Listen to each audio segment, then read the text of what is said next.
YouTube, what's going on? Chris Adriano's Comics and Pop Culture. I got so many things that I could be doing videos on right now, but today we're going with my favorite superhero, Spider-Man.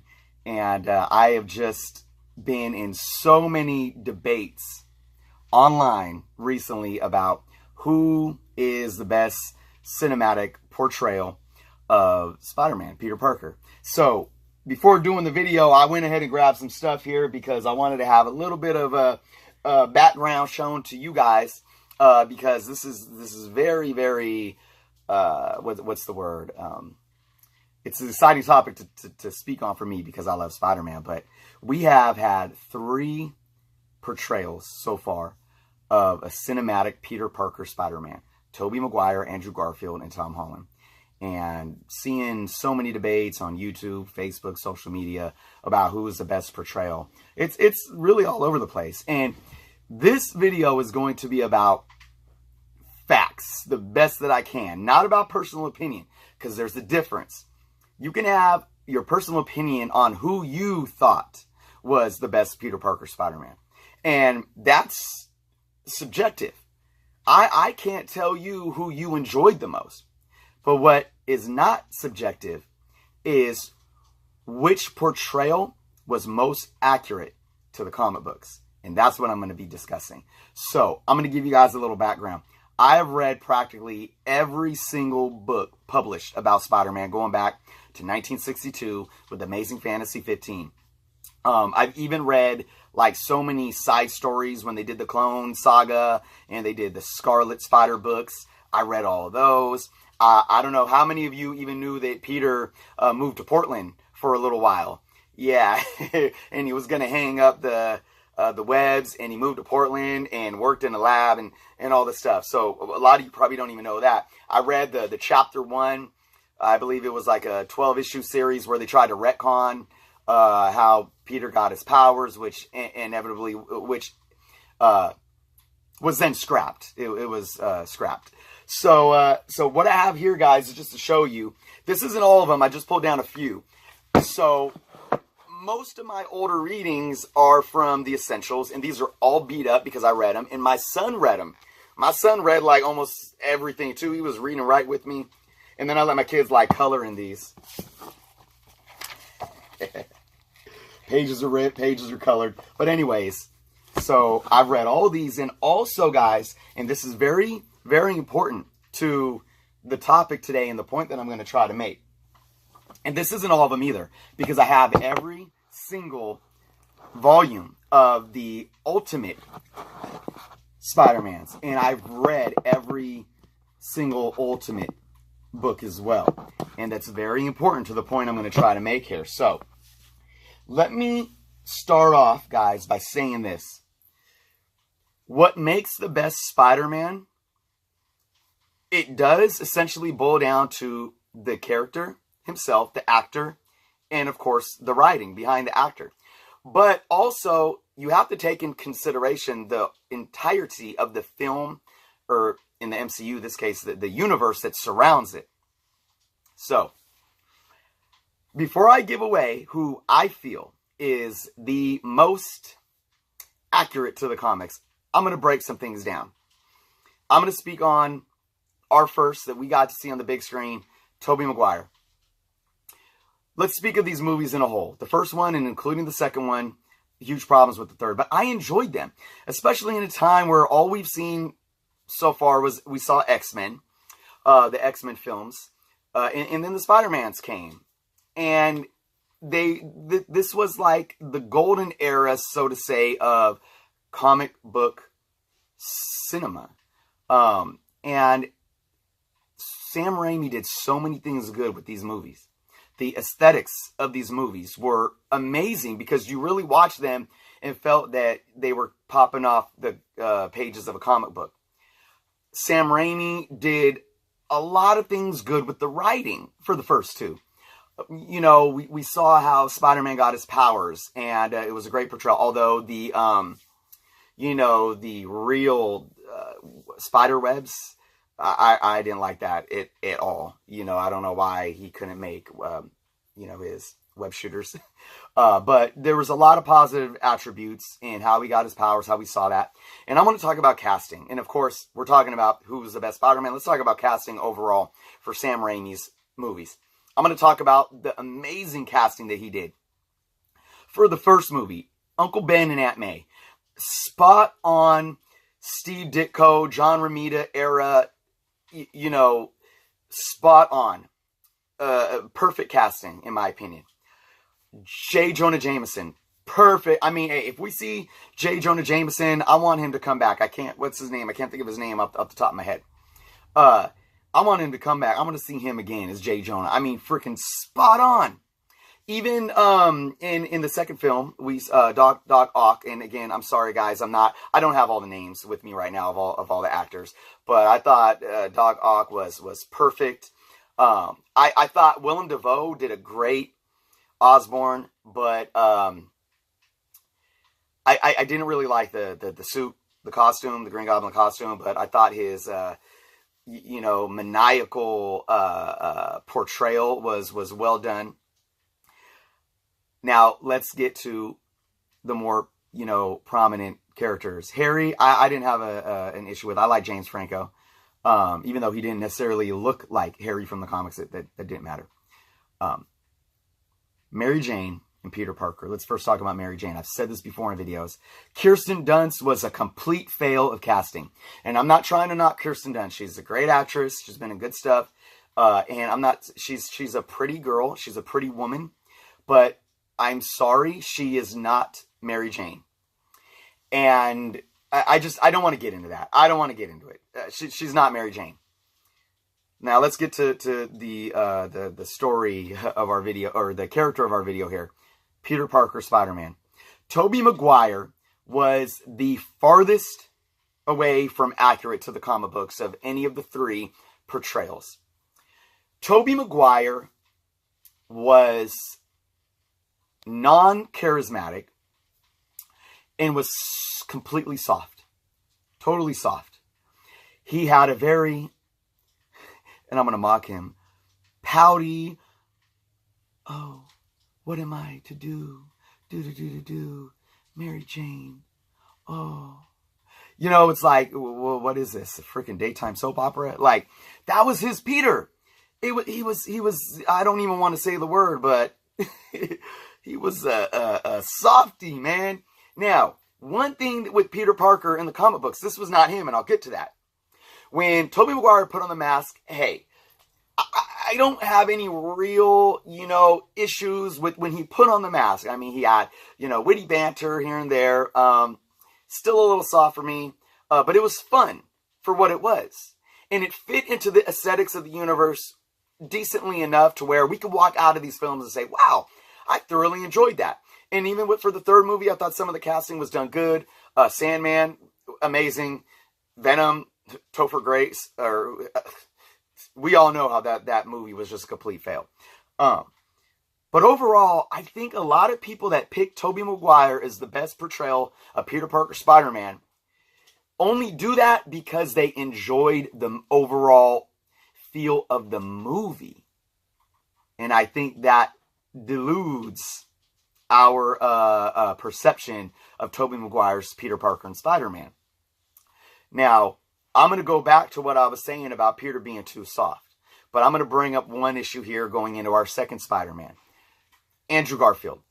Straight off the bat, after what happened after Spider-Man 3 and Sony kind of dropping the ball on that, you know, ditching Sam Raimi, leaving him in the dirt, coming back and trying to do something new with this franchise. I thought they did a very, very good job. I was thoroughly impressed with Amazing Spider-Man.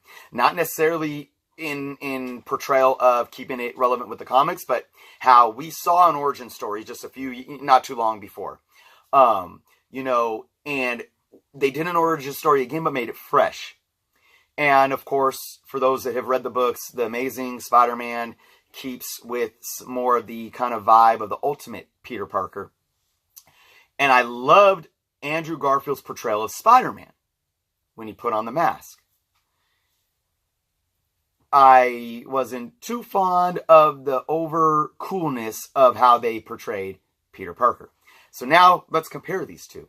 We had a too soft, too kind of Peter Parker with Tobey. Then we had a too cool skateboard ride and like, yeah, I'm from the Bronx and I'm cool, you know, like Andrew Garfield. Even though I thoroughly enjoyed the story of the first one. The second one, too much. But, and again, one thing that I did love about the Amazings that I didn't like with Sam Raimi's was that Sam Raimi brought in Mary Jane right away. And then I don't even know why he brought Gwen, tried to bring Gwen in it in the third one. I loved that Gwen Stacy was in The Amazing Spider-Man, and that's how they started the tone off. And again, gosh, I should have took clip notes. What's her name that did that played Gwen was just amazing. I thought she did an amazing job. I think as an actress she could play a great Gwen or Mary Jane because she's a natural redhead. So anyways, so here are my two issues with our first two Spider-Mans. Okay, now let me show something to you guys. Now, of course, I do not have Amazing Fantasy 15, but I do have the Marvel Milestone Edition here, and we're gonna go to the second page here. Or, well, let's go to the first page. The first time we see Peter Parker, he's getting picked on by none other than who? Flash, right? And we see, you know, he gets his microscope from his kit, whatever, and he's in chemistry class or whatnot. We see Uncle Ben and Aunt May. And in the first two pages, we see so much of who Peter Parker is. And I want to point something out to you guys. It's right here. Right here in this panel. We see Peter getting picked on. We see his relationship with Aunt May and Uncle Ben. We see how much of a nerd he is, but how dedicated he is to science. But then what's happening here? Peter Parker is hitting on a pretty popular girl. In the second page of Amazing Fantasy 15, he is asking a popular pretty girl out. And then in the next panel, he goes up to Flash and he's like, "Hey guys, I'm going to this science scene. Y'all want to come?"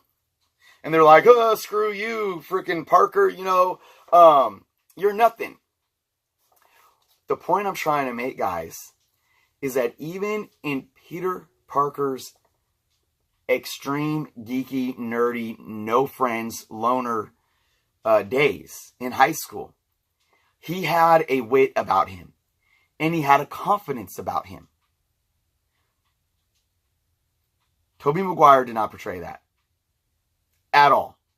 He was scared to even talk to, can I take your picture?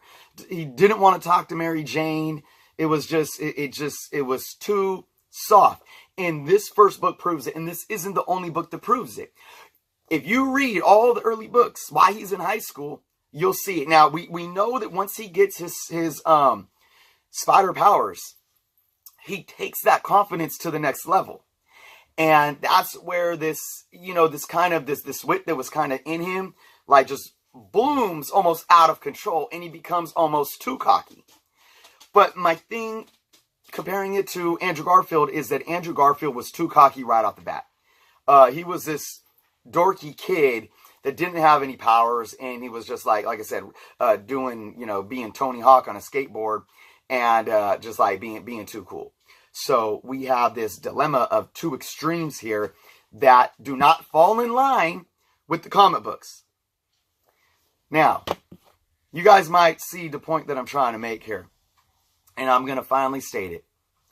This is where I will state that Tom Holland is by far the most accurate Peter Parker when speaking on the comics. And I'm going to say it like this.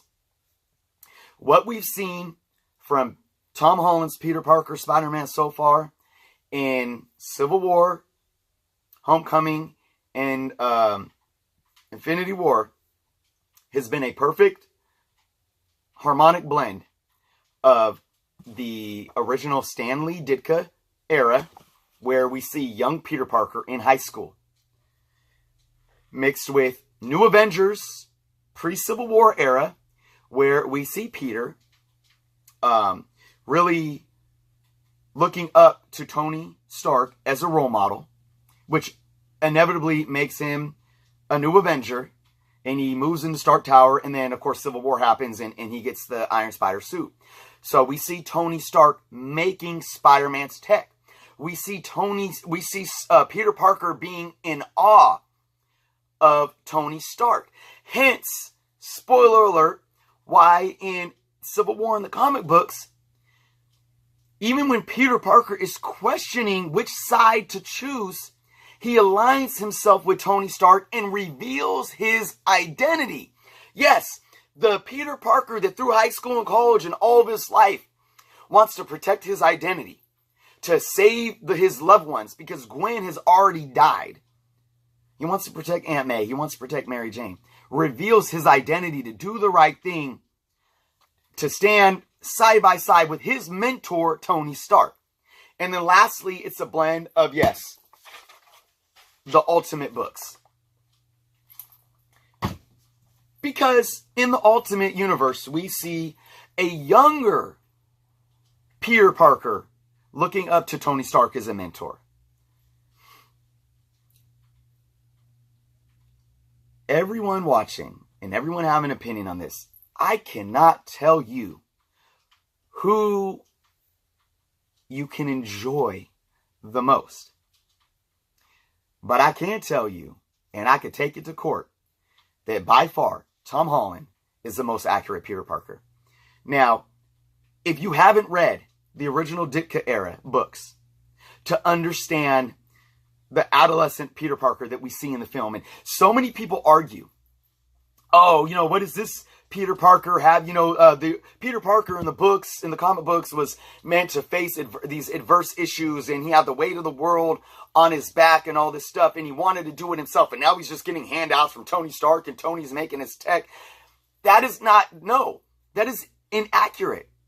Because in Homecoming, we see the dilemma of him wanting to take the responsibility on his own. And he defies Tony Stark and goes after the Vulture on his own. And he learns a valuable life lesson. And he puts his friends in danger. Because Vulture learns his identity. We see the same things happening. I think the only reason people can argue that Peter doesn't have that, you know, with great power comes great responsibility in the MCU is because we just didn't see his origin story. But it happened. The MCU Tom Holland Peter Parker has gone through the same things that our Peter Parker has. We just didn't see it again. Why? Because once Homecoming came out, we spent the last 14 years in the movies seeing it happen 2 times already. It's happened. Peter is a young kid in high school going through the same things that he went through in the books. He's nerdy and geeky. He only has like one friend, you know, but yet he has this kind of wit about him even before he gets his powers. Well, we didn't see him before he got his powers, but before he comes of age, in a sense where it's like he likes girls and he's not kind of scared to go after him and kind of be confident. We see it with Liz Allen. And what's going on with the MCU too is that Tom Holland is the youngest actor to portray Peter Parker. And as Tom Holland ages and matures, so is his character. So is his Peter Parker and his Spider-Man. And I think Feige in Marvel Studios is setting it up perfectly because they set up Liz Allen. And for those that read the book, Liz was like his first crush. You know, he dated Liz and he dated Betty Brant before he even started dating Gwen Stacy, let alone Mary Jane. But of course, you know, we kind of have Zendaya introduced as the possible MJ, which aligns with the Ultimate Universe. So I was just stating how if you haven't read the original Ditka era books, if you haven't read the New Avengers era books, which is like early 2000s up until 2006, and if you haven't read the Ultimate Universe, I can humbly say that you can't have an opinion on who the best cinematic portrayal of Peter Parker is, because you haven't read enough. You can't read one era. You can't, no matter how old you are, but maybe you're younger and you started reading books in 2010. There is no way that you can only read Dan Slott's portrayal of Spider-Man and expect to say, oh, well, I'm going to base my decision on who the perfect cinematic portrayal is based on this. You can't read, you know, the 80s books of Spider-Man and only base it on like that era. You can't. You just can't, guys. There's too much depth and growth within the character over the years. And let me just say too, let me try to wrap this up and kind of sum this up in totality. The Marvel Cinematic Universe was already, what, 8 years in when the writers and the studio and Feige could finally say, okay, we can pull this character into our universe. In those 8 years, Marvel Studios has done an amazing job at sticking to the books, sticking to the soul of the original characters from the books, and then twerking it to fit in a cinematic universe. They've done an amazing job. And they had to do that with Spider-Man. They had to do they were walking even more on eggshells having to do it with Spider-Man because of Sony already having two series of films of this franchise out and about and failing. So what could they do with them? Marvel Studios has done the most amazing job to be able to take this character and fit it into a Marvel Cinematic Universe that was already so built up, if that makes sense. And what did they do? They took the right approach. They said, you know what? We're going to go straight to the young Peter. And when we do this, we're going to go back to the character's essence of the Ditko and Lee era. But yet, we're also going to understand that it's 2016, 2018, now 2019. And we're going to allow the ability of, or we're going to allow the context of the Ultimate Universe to play a role so it's relevant to our times. And by doing that, we can set him up perfectly with what was going on in the New Avengers in the regular comic book universe. And it's perfect. It is perfect. Tom Holland is, to me, the best combination of Peter and Spider-Man. You know, when he wears the suit and when he takes it off. And we've only seen a small sample size so far. It's really hard to base Peter Parker Civil War and Peter Parker Infinity War. It's hard to base or it's hard to come up with a full grasp of, okay, how do we judge this character in these films? We really have to base it on Homecoming, you know, for the most part, because that's where we see Peter in his element, and Spider-Man in his element. So we have a new movie coming out. We're gonna see Tom in the MCU build on this Peter Parker. But I mean, guys, I don't know what else to say. I put it all out there. Let's recap. I broke down not only the portrayal of the individual actors and the writing behind the actors with Maguire and Garfield, but I also brought in the elements of the totality of the film and the environment. And I now did the same with Tom. And Tom's character and the writing behind him. I brought up all of the books that you could take to show as evidence, to show why and why not. Why Tom works, why Andrew didn't, or why Tobey didn't. And again, I'm going to close this video, and I'm saying this the third time now. You guys can have your opinion on who you enjoyed most and which movies you may have enjoyed most. But I'll tell you, respectfully, because I enjoy a good debate, if you want to argue against this, I'll take you to court. Because I've read all the books. And I think a lot of times we have preconceived, not even preconceived notions, but we have preconceived expectations.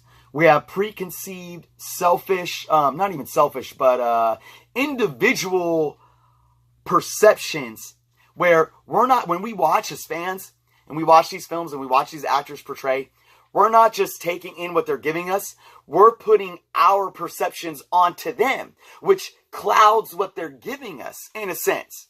And we only take out what we want to take out from these movies and from these characters. And I see a lot of that happening with Tom Holland. I see a lot of people that have issues with Tom Holland projecting their own, like, veils onto what they expected.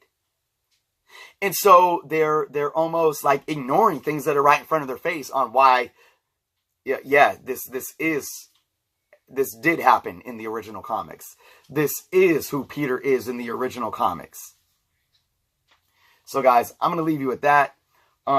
This could be something that I could talk on for probably hours. I'm in a debate right now, so when I close this video out, I'm probably going to go on and see some comics and keep this going. So I appreciate anyone who wants to chime in, to leave some comments.